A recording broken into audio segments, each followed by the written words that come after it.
look at this notion of forgiveness, what are some of the principles that you've started to apply within your own life to start to embrace forgiveness? The one thing I love is observe without judgment. And I don't know where I heard it, but observe certain things that I do without the judgment. So it's an observation of, oh, the floors are messy.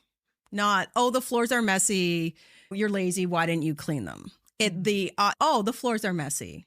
Observation, period. And letting that go. So taking the judgment piece out of it is a really powerful way to, and you realize you do it more, and I can be there and I go right to the judgment and I'm like, nope, the floors are dirty, and let it go. And then it's a little bit of a tool that helps you flick a switch pretty quickly. Yeah, that's powerful. That's powerful. It's helpful. What about for you guys?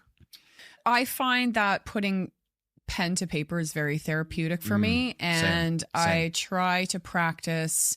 So two things. One, I am statements. And it could be just really simple things around, I am worthy. I have no control over other people's thoughts and feelings. I deserve to, whatever it is. And just spewing out a whole bunch of I am statements, which can be just so simple, but just so very powerful. And then I'll reread them. It's interesting because sometimes it's the simplest things. And your example was great. The observation, easy to do, but easier not to do. So sometimes the simplest things are the most effective. And then the other thing that I will do is just simple line down the middle of the paper. What can I control? What can I not control? Right. And when we so teaching my daughter this, who's going through some of her own stuff around taking away that overwhelm and taking away those scripts and that conversation and all that bullshit that goes through your head, writing down, well, what can you control? What can you not control? And really helping decipher, okay, so now that I see it down on paper, okay, now it makes more sense. And it just takes away some of that overwhelm and allows me to choose where my energy is going to shift.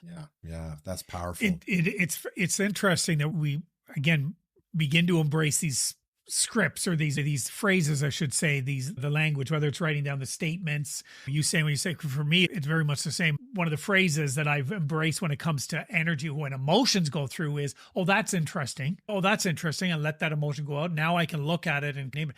The same comes to when I start to get harsh with myself, or when I get into those moments of not being able to forgive, or I'm being critical of myself, or I'm being critical of how I'm showing up in a situation. It's the same language. I need to get a t-shirt with this on it. Oh, that's interesting. All right. Because that's the phrase. Oh, that's interesting.